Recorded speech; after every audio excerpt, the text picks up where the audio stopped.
And hello and welcome to another episode of Startup Caps with myself, Tanya Habimana, your eye on startup capital movements in Africa.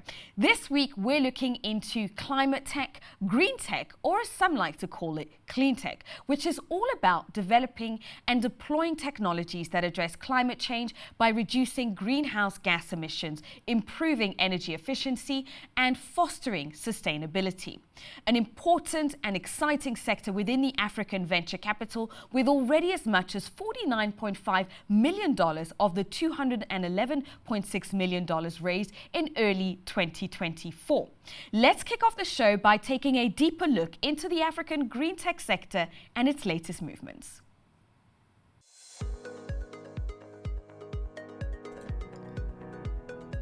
The global clean tech market is projected to grow from $326 billion in 2023 to $464 billion by 2030, reflecting a steady increase in investment and market size within the clean energy sector. This growth underscores the global shift towards sustainable technologies. In Africa, the clean tech market is gaining significant momentum. Valued at $3.43 billion in 2023, it is expected to grow at an impressive compound annual growth rate of 15.4% from 2024 to 2030. This rapid expansion is driven by increasing investments in renewable energy, energy efficiency, and sustainable technologies. The clean tech investment landscape in Africa is diverse and rapidly evolving. In 2023, 35 startups secured a combined $296 million in equity investments. Kenya leads with 32% of total investments, followed by South Africa at 19%, Nigeria at 15%, and Egypt at 6%. These countries are becoming hubs of green innovation, attracting both local and international investors.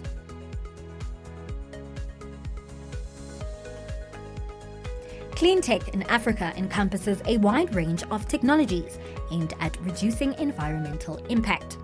Solar energy, wind power, and advanced grid systems are at the forefront of this transformation. Companies are developing innovative solutions to provide reliable, affordable, and sustainable energy across the continent. The mobility sector is also a critical focus for clean tech in Africa. The continent's young population and growing urbanization have spurred the development of e-mobility solutions. From electric bikes to charging infrastructure, these innovations are paving the way for sustainable urban transport.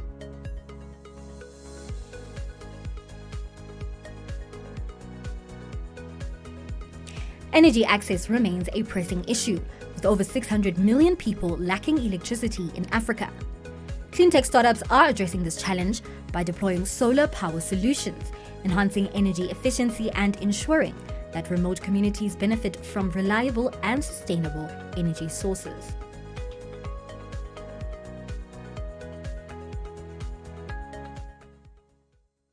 And now that we know more about the green tech environment, let's speak to those investing in it. I'm joined by Stephen Garden, Regional Head at Proparco, and Yvonne Ofusu-Appiah, Co-founder and Managing Partner at Sahara Impact Ventures. So Yvonne, I want to start with you. Given the global push towards the just transition, green initiatives, the UN Sustainable Development Goals, there's a big push when we look at the startup space towards green tech, clean tech. How big is this market? Well, we've seen tremendous growth in that sector. I mean, this is a growing sector in the African continent, especially around technologies such as solar. And then also we've seen a lot of drive from certain sectors such as transport, manufacturing, and agriculture. So the market is really big, estimated about 35.6 billion in Africa. And I think that is an opportunity for investors to really move in that direction and the financial return as well as environmental and social impact. Now, coming to you, does technology within the green space make sense in an African context? Before answering to this particular question, I wanted to complement on what has been said by Yvonne. It's very important also to to understand that close to 600 million people do not have access to electricity these days.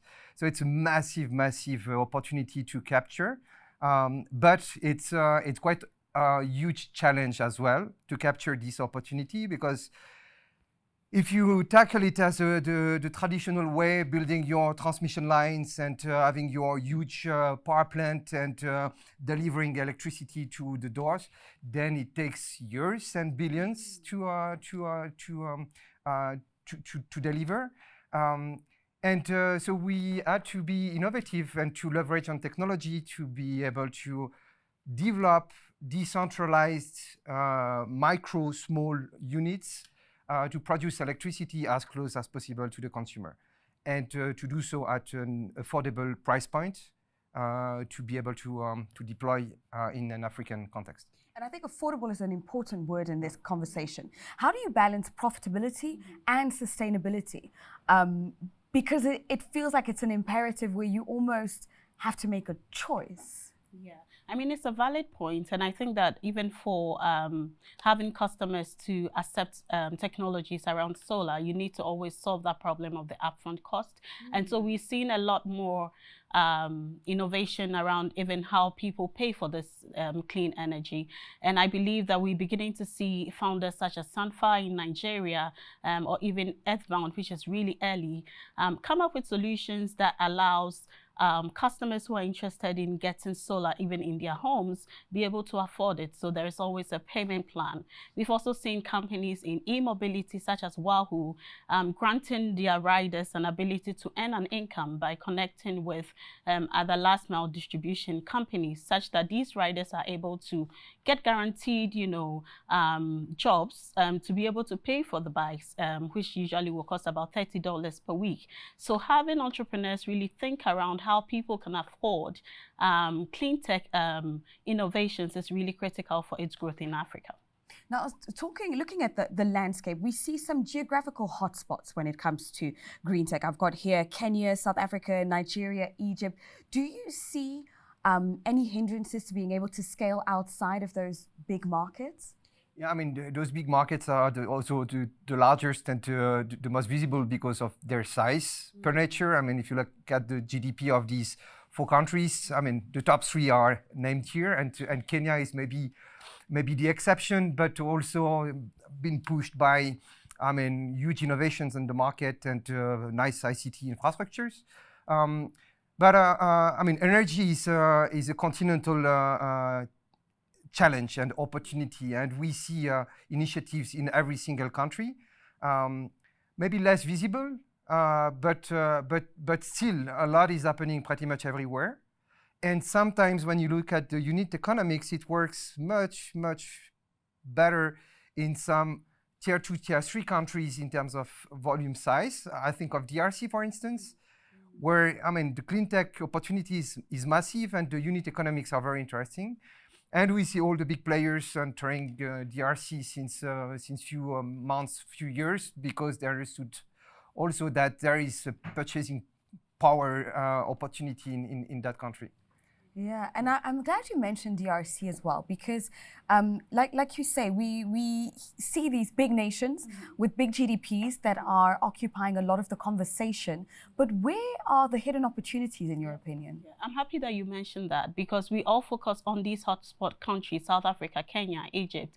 However, when you come to West, you realize that there's still a lot of untapped opportunity, especially when it comes to manufacturing of these, for example, clean e-mobility vehicles. In Ghana, there's a female-led startup company, Wahoo, which has set up an assembling plant, and they are actually on a mission to become the OEM for e-vehicles in Africa.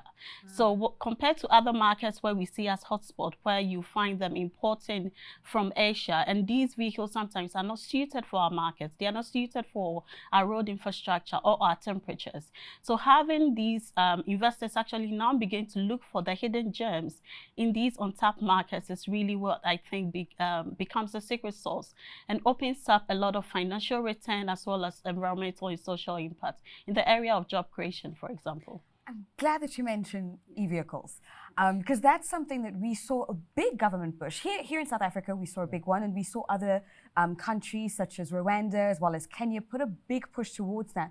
But the question was always, but we have markets and nations where there isn't electricity available to all consumers. So how are we pushing these new technologies forward? It almost feels like, in a way, we're leapfrogging, but are we leaving behind a critical mass of consumers? I think the first question we have to ask ourselves is how much electricity is available to power these EV chargers and EV market, and what's the energy mix? If you look at South Africa, I mean, with 80%-ish electricity coming from coal, what's the play investing in EV and charging on the grid, right? It's burning coal to run. I mean, it's even better to just go and fuel it. But if you're able to feed your EV charger through solar with batteries, for instance, then it becomes to be a very interesting play. So you have to think value chain and not only the EV and the charger. It's also producing green electricity to feed your EV park. It's not. I mean, it's going to be big work. We see in more developed markets than developing a strong EV network. I mean, EV charger network takes time and costs a lot of money. And let's see how deep the market is in South Africa and on the continent. EVs are much more expensive than traditional thermal cars, and let's see how many consumers can afford. Yeah, and that's an interesting point when it comes to the wider value chain and I guess the infrastructure supporting these technologies and these innovations. Is that something that you consider when making an investment? Yes, definitely. So then you could have different EV companies, but each of them have their own ways of having their vehicles charged. So some of them rely on the batteries, and then we see people having swap and go stations which are powered by solar as an alternative source of power. So then you don't need to depend on the grid 100%. We also find companies that when your battery runs out, you can actually paddle the vehicle home if it's a bike. So then you don't need to really solely depend on having a charging station. But like Stephen said, there's still a lot of work that needs to be done to have these vehicles actually uptick. Outside of e-mobility, we still see a lot of innovations in clean tech, even in agriculture. So we see that people are beginning to think of AI or robotics to plant seeds, and we've seen a startup in Ghana doing that. We also find even in clean cooking as well, where people are now coming up with smart meters to be on the LPG cylinders, such that women don't need to carry their empty cylinders to an LPG station. So there's a lot of ways that technology is helping to push the clean tech agenda in Africa. Yeah. What about governments? Is there sufficient support to be able to grow the sector? It depends where, but globally, I feel that there is a strong push for innovation and supporting these new technologies or new business models. I mean, we see in South Africa, and when you see what has been done in the South African context over the past 3 years, the government unleashed the capacity of developing, I mean, private, dedicated, captive generation capacities. And we saw a huge boom in South Africa, helped by the Eskom distress in a way. But still, we see private sector unleashed thanks to government decisions. And it could be replicated everywhere on the continent. I mean, some countries are moving forward on these decisions, and the policymakers are critical in unlocking and unleashing the capacity of private players. I have a question for both of you. Your company name has the word impact. I always wonder if, because of the nature of green tech, clean tech, green investing, this isn't likened in terms of how you approach investing, how you approach, let's say, pipeline development and deal evaluation to impact investing. And I actually want to ask you this, Stephen. Look, I think the impact story starts with access to, essential service, which is access to electricity. So that's the first step. Then it has to be, we have to make sure that it's affordable and it's reliable. And when that's ticked, it has to be green, at least for us. We understand that for other investors, these two steps impact story are maybe enough. For us, we have to add another layer. It has to be green. The overall equation is not that easy, so sometimes we need some support, and we try to bring in some blended finance or work with governments to see what kind of public scheme is available to make it affordable. But I mean, the overall impact story is absolutely brilliant when it's well done. But what we've seen also is some very low quality products brought to the market. With, I mean, retail customers being a bit screwed by not very, I mean, decent players. So again, we have to be careful as investors that we're backing the right players and bringing quality, affordable products to the most vulnerable. Thank you very much to the both of you. Unfortunately, that's all we had time for, but I had fun. I hope you did too. And now that we've heard from the investors, let's speak to two founders that are also involved in the sector. I'm joined by Gift Lubele, co-founder of Kudoti, here in studio, as well as Rotimi Thomas, CEO and co-founder of Sunfi, joining us from Lagos, Nigeria. Gift, I want to start off with you. Just getting an understanding of Kudoti. What is it that you do? Yeah. So thanks for having me, firstly. Everyone speaks about sustainability these days. In fact, there's a report that says sustainability and circular economy principles have gotten mega trend status, which means everyone in the world sort of knows about them. But sustainability is far from actually being where it needs to be. And a huge part that lacks is data, verifiable data from brands that could prove that brands are actually sustainable and they're not greenwashing. That could also prove that sustainability is not just about do good, feel good. It's actually a big opportunity for a lot of businesses. So what we do at Kudoti is we've built a system that helps brand track any type of material, any type of sustainability data, that is waste data, sort of energy data, and we sort of bring all those together into a single unified platform, and we give you insights. Call it the dashboard of truth, so to speak. Yeah. I love that. Coming to you, Rotimi, tell us about your company and exactly what it does. Yeah, so at Sunfi, we're very passionate about decarbonizing energy consumption, starting in Nigeria and then across Africa. In Nigeria, we still have more than 20 million generators that are powering this great nation. It's the largest generator market in the world. No other country uses more generators than we do. And the emissions from these generators are not tracked. And of course, the financial impact on this entire nation is everywhere. You can see it in the headlines all the time. Just last year, fuel prices rose 300+%. And even the national grid, which is trying to develop, is increasing at a rapid clip.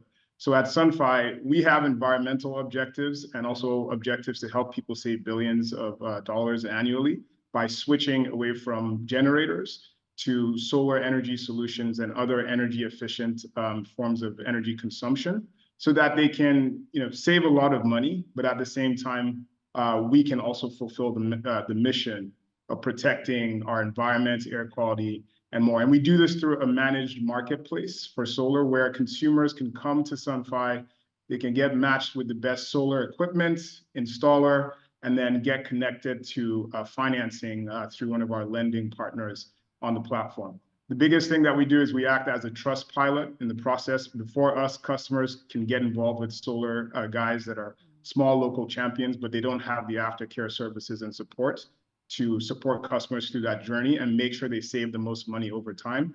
Now customers have this third party involved that's a trust pilot and keeps the solar installer equipment supplier accountable and helps them save money. Now with Sunfi, the client is quite obvious, but with you it's not. How do you make your money? So we make our money by working with brands that have already started adopting sustainability principles. This is because investors are becoming more and more interested in actually understanding where brand sustainability data comes from. Regulation is also becoming a big thing. I mean, in Europe, as we speak, there's new regulation that has been launched that is called CSRD, that is going to affect up to 10,000 EU-listed companies, but obviously that's going to grow globally.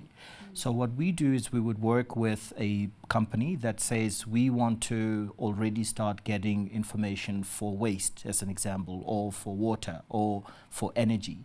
And all of this data sits either internally within their operation, or it sits within their supply chain, which in fact, in many cases it is. 80 to 90% of sustainability data sits outside of the actual organization.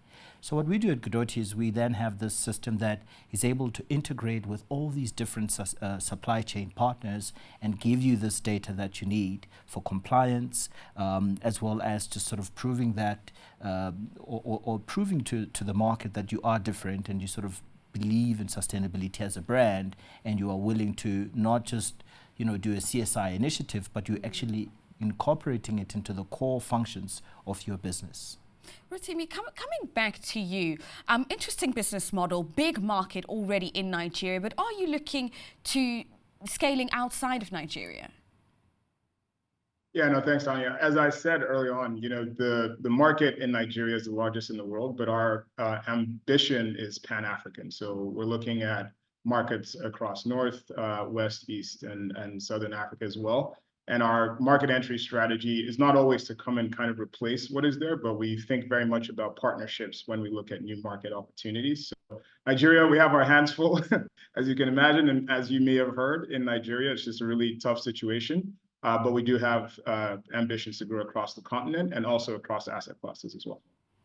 Gift, coming to you, you run a number of partnerships locally. What do these look like, and particularly when it comes to developing the supply chain? And can these be expanded outside of the market you operate in? Yeah, absolutely. So locally in South Africa, we have several really interesting projects. I'll speak about one of the biggest we did we're still doing in Durban, called Tingwazi Isu. So it's basically cleaning up the whole coastal side of KwaZulu-Natal. Oh, wow. And to do that, you obviously need to work with waste collectors or big recycling companies. And that information is then shared with the eThekwini municipality. It's shared with big sponsors like the likes of Coca-Cola, of Sasol, who've actually been putting a lot of money into this sustainability initiatives. So what we then do is we sort of come in, we digitize the processes of people who are already doing good, but may lack the digital tools to do so, right? Be it an operational system that we then come in and say, instead of writing on a piece of paper or a notebook that somehow could get lost, why don't you use this tool that could help you with good efficiency of your businesses, give you data, and actually help you attract better project funders. So that's where we would do sort of in like the SME space, but working with big clients like the likes of Nestle, we go beyond just operations. We would go as far as building a supply chain that doesn't exist. So we've done a really interesting project with Nestle, for example, where we've built bins out of recycled plastic, and that meant we had to go and sort of find informal waste pickers that are already collecting. We had to go and find buyback centers, companies that are buying back the waste, and connect all of that and provide that data to Nestle. And waste pickers being the guys that we see with the Correct. plastic tubs. Correct. Okay, wow. So this really speaks to local community involvement and development. Yeah. Now, I want to talk about the money. And I'm coming to you, Rotimi. Your journey of raising, what was that like? What did you encounter as the biggest challenge? Is there appetite for Greentech, Cleantech, Climate Tech ventures? Yeah, no, thanks for that question. I think there's tremendous appetite for climate tech ventures globally, but also on the continent. The challenge that we see is typically this disconnect between the venture capital and the climate technology space. The hard truth is that most climate tech businesses, we are an energy financial technology company, and so we straddle climate tech and financial technology and energy technology. We're at the intersection.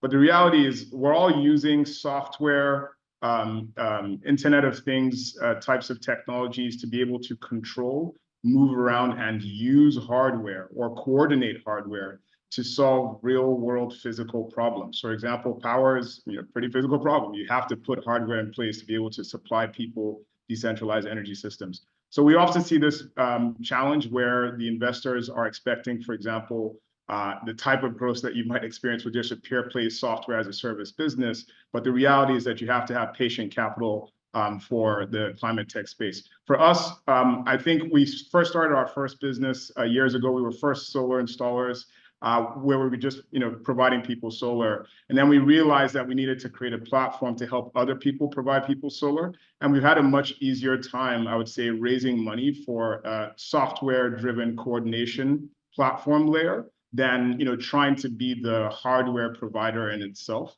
And so that's maybe some advice I would give to other people there is, and then also just matching the types of investors that can run the distance and the journey, providing energy and waste services and intelligence and so on and so forth. It takes time to gather that information and get to a level where you can distribute that value to customers. So you need the right investors, both VC and also impact investors, and then debt providers are very critical for climate tech. Most critical is to get that access to that debt capital so you can scale the business across the country and the continent.